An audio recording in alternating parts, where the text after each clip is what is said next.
Welcome to today's intensive workout, which is on customer lifetime value.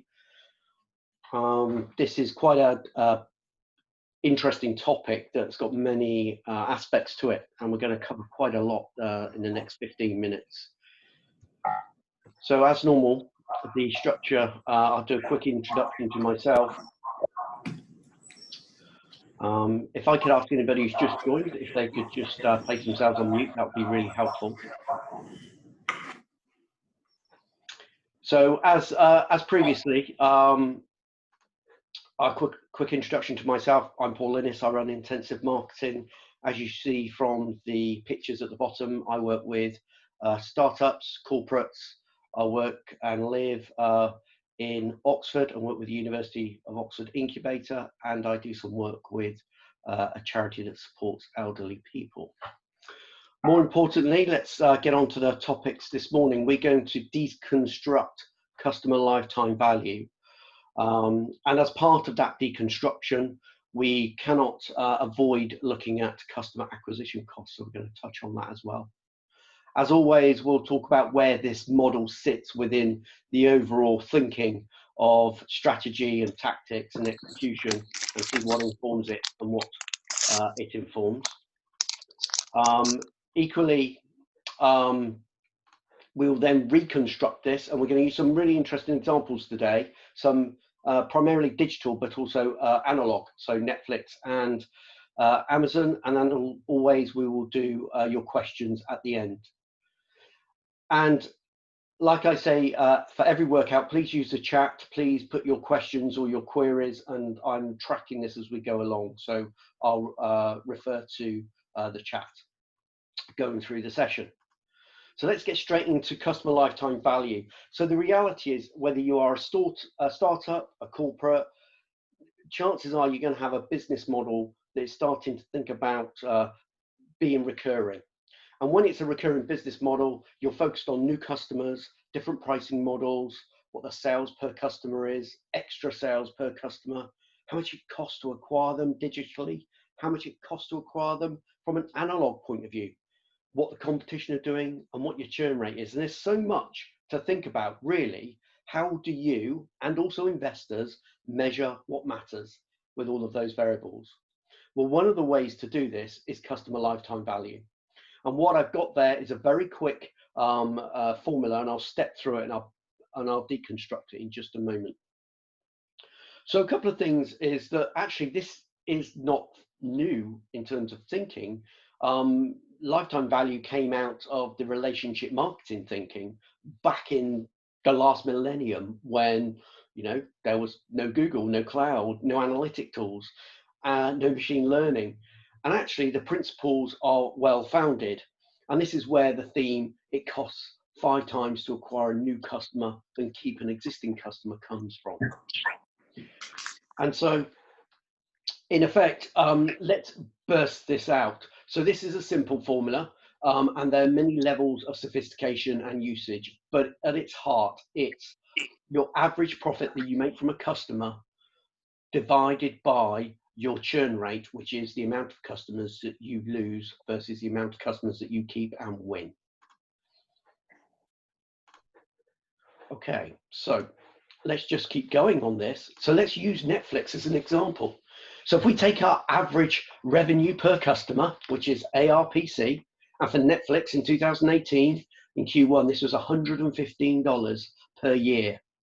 And the average cost of that customer, which is making the programs, hosting the servers, and all that good stuff, and that was around $69 per customer per year, which gives us the number that we really want, which is the gross profit per customer, which is $46 per customer per year. Then we get the churn rate. So this is lost customers as a percentage of total customers, and you can get more granular on this if you wish, but fundamentally a high level churn rate, and it was around about 10.5 across 2018. And so therefore the customer lifetime value for Netflix was $438, 10 cents. Just a couple of other things I'll mention here is that actually your churn rate is useful in determining the length of a customer history with you. So if you have a churn rate of 20%, then typically your customer lifespan is 5 years. The other thing I will say is, well, this uses Netflix, one, because we all know about them, but two, because it's a simplified model. But please understand that many organizations, there are different metrics used, there are different frequency, there are different number of transactions. But this is just to get across the principle of this metric. Now, why does it really matter? Well, why it matters is, as I spoke to earlier, those small variables, if you change a few, it can have quite a big impact on your lifetime value. So if we just take our cost of revenue per customer. Now, for those of you that are following the Netflix story will know that it's not just Netflix out there, there's other people joining in. And so maybe Netflix has got to put a little bit more money into content, pay actors slightly more money than they were expecting to. And so therefore their cost has gone up to 75. Well, that would reduce their lifetime value significantly down to 381 per customer. So this is why it's a really good metric. And then if we take that story further with BritBox, with Disney Plus, with Amazon Prime, with all of the competitors, maybe they start to lose customers. And as a result, actually, their churn goes up, and you can see the impact of churn on their lifetime value. So it's a good decision tool. It's a very good measure, and it's very easy to take a number of metrics together. Now, you can't look at lifetime value unless you look at acquisition cost.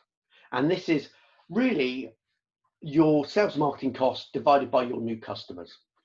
Now, similar to lifetime value, there is a situation where you can get slightly more granular in terms of the type of customer, the type of marketing, how much is spent on acquisition versus retention, net new ads versus losses.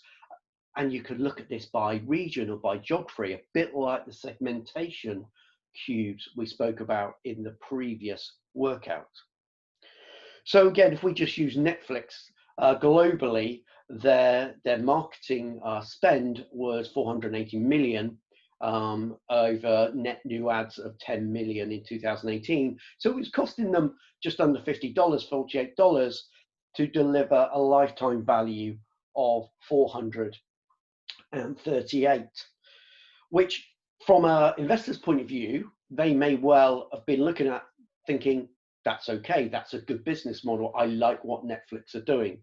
However, the challenge you've got there is that if you've got competition coming in, if your product isn't satisfying the clients and they start to leave you, if you are put under price pressure, or if you have to do marketing investments in order to secure customers into your service, then all of that is going to put up your acquisition cost and your cost to serve, and all of that impacts your lifetime value. So it's really quite interesting for me because one of the things I like to look at here is, where does this really get interesting? What are the smart companies really doing? And the smart companies are relying on traditional principles, the 80-20 rule, or Pareto's law, if you may know it like that. And I think this, for me, is quite interesting. If I had $1 for every startup or business says we're going to do a freemium model, I think when you start really looking at customer lifetime value and acquisition costs, it's important to understand what the cost of that freemium model may look like. And the other thing that smarter companies do, recognize that you cannot just take a big global measure. And even if you take Netflix, for example, they'll be using the 80-20 rule. They're not just looking at a global lifetime value or acquisition cost. They'll be looking at individual customers or segments. And so they'll be looking for the most attractive customers in their customer group. So where's this leading to? It's leading to some more sophistication around customer lifetime value. And the reason it's called Pareto's law is for a reason. It holds out. It's a truism that often you get 80% of your business from 20% of your customers. So if we ignore Netflix a little bit for a moment, because Netflix is a fairly simplified model, it's a fairly consistent product with a subscription, it's not always the case in many other businesses. So where is this sophistication going? Well, the sophistication is going in terms of this level of activity. So with increased use of data and analytics, with increased use, we've got increased understanding of the impact of customer lifetime value based on what we do. So we can have a very historical model, $438, that's fine. But then we can start to understand what's profitable. So we start to think, okay, it's $438 for Netflix, and then we take off our $48 of cost. So you're starting to understand the profitability and the value of winning customers and keeping customers. And then this is where it starts to get smart. As we move up the ladder to customers and personas and predictive, this is what customers and companies are doing right now. So they're starting to get down to these metrics at an individual customer level, and they start to understand who are the most profitable customers and why they're the most profitable and how they're responding to certain stimulus, how they act and how they behave. And as we touched on in a previous session, you start to bring these into personas. And loyalty personas is a good way of doing that, because loyalty personas means you can group your customers together based on how they might react to a certain proposition or pricing stimulus or some marketing, and you start to direct activities out there. And then where it gets really, really smart is you start to do predictive stuff. You start to take all of that data, you start to do A/B testing, and you start to influence customer behaviors. And the company that's doing that really, really well is Amazon. They are testing and evaluating in real time thousands and thousands and thousands of propositions and pricing. And so they're using all of this in terms of understanding their current lifetime value and their future lifetime value. And when I reconstruct in just a moment, I'll explain exactly how Amazon have done that in terms of adding to their content. As always, we have a little diversion in this session where we think about what it informs and what informs it. So like all models, they don't really sit alone. They're informed by other activities. So as you can imagine, customer lifetime value is going to be influenced by your analytics of your customer, your return on your marketing spend, your win-loss analysis, segmentation, what's going on in competition. All those things are influencing it. But more importantly, this measure helps inform your decisions around your customer strategies, product investments. In the world of Netflix, that's how many programs and type of programs I'm going to make. To put that into perspective, Netflix spends around $14 billion a year on making content. That is a product investment. Their pricing, their packaging, marketing campaigns. And also, if you're a startup or indeed a corporate, you will have a narrative about where your product is going to go and how it's going to grow. And now these customer lifetime value, churn, and acquisition costs are all metrics and unknowns that you will evaluate as you go through your growth journey.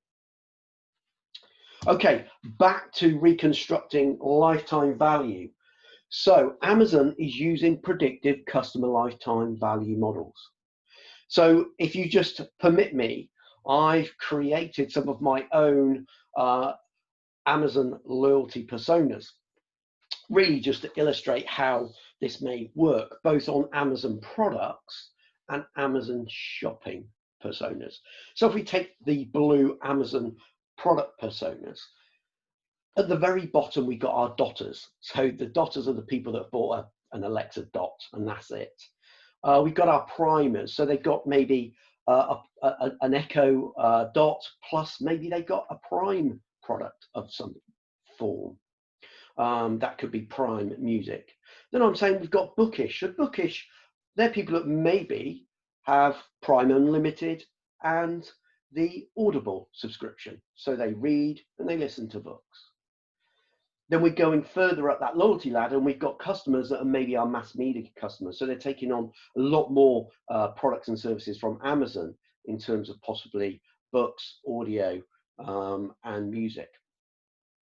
And then we've got the top of the tree, they're all access pass. They are Amazon advocates. They love all of that, all of the products and services, and they are super valuable. So we could do the same thing with shopping here. So we've got our distressors. People go, they shop on Amazon when it's not in the shops, or they just need it fairly quickly and they're prepared to pay for delivery. Then we may have our delivery savers, so they buy from Amazon, but they'll only buy enough where they can get free delivery. We have our primers, and I think many of us may well be primers. Statistically, 1/6 of the UK population, it's where I live, will be a primer, i.e. they use Prime.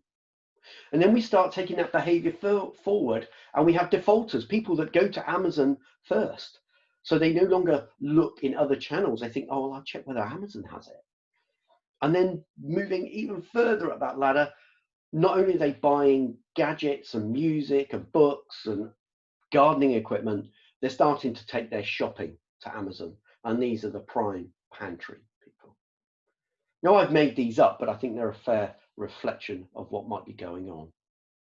Now, let me explain why lifetime value is really important and how you can make strategic decisions. So let's just go back a year or two about Amazon's big bet on buying Premier League football content for their Prime channel. So let's have a little look at what a Prime customer spends and what a non-Prime customer spends. As you can see there, roughly about £480 if you're not Prime, and about £1,120 if you are Prime. So there's a 640 growth of spend if you turn a non-Prime into a Prime customer. So Amazon spent around 19 million, according to the reports, for a 3-year Premier League rights. And I got thinking, well, how many customers would Amazon need to sell to sell Prime to get to pay back that 90 million? And I worked it out. It was about 46,000 customers. I thought, well, that doesn't seem like a lot of customers. And so I found out how many Amazon Prime customers there are in the UK, and there are 15 million. And so when I looked at, well, what would 46,000 be as a percentage of 15 million, I found it was 0.31%. And that feels like something that's going to happen naturally, not something that needs stimulus. So in fact, Amazon's big bet on Premier League football wasn't a big bet. They actually held all the cards. They probably could have gone at 250 million. It was a strategic decision, but they can make that strategic decision because they had the data and insights and could use lifetime value and acquisition costs to predict and drive their business growth. Now, just to finish off, I promised as part of the advertising for this workout that there would be analog as well as digital. So let me tell you a small analog story. So when I was running an innovation lab a while back, we had a client that was in automotive, and that client was keen to understand, is there a loyalty index for the industry, and indeed the personas like you see for Amazon. And we identified these, so we worked with our test client, and this was a multi-million-pound company, sold lots of cars through lots of dealers, tens of stores, and had thousands of customers. And we did the analysis, and we realized that actually they had just hundreds of customers that were loyal, and they had even less that were advocates.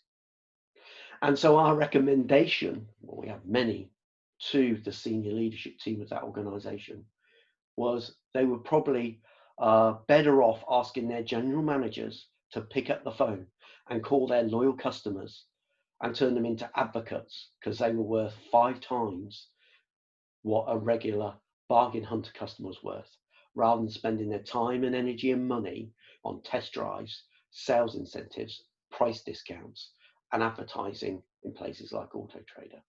So sometimes analog actually is the new digital, but you do need data to drive that decision. Okay, that's it.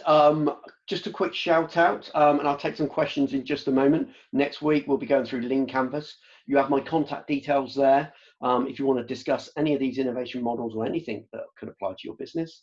And you can see full range of those on the website. As always, I do have some questions come in, which I'll get to. But one last thing, we change this every week. If you could go to menti.com, enter 989819. There are 3 questions. It takes 2 minutes. What worked? What could be better? Give me some ideas for future workouts. Segmentation cubes, customer lifetime value came from the audience. So that's down to you. Okay, that's it. Thank you. I'm just about to open the line for questions.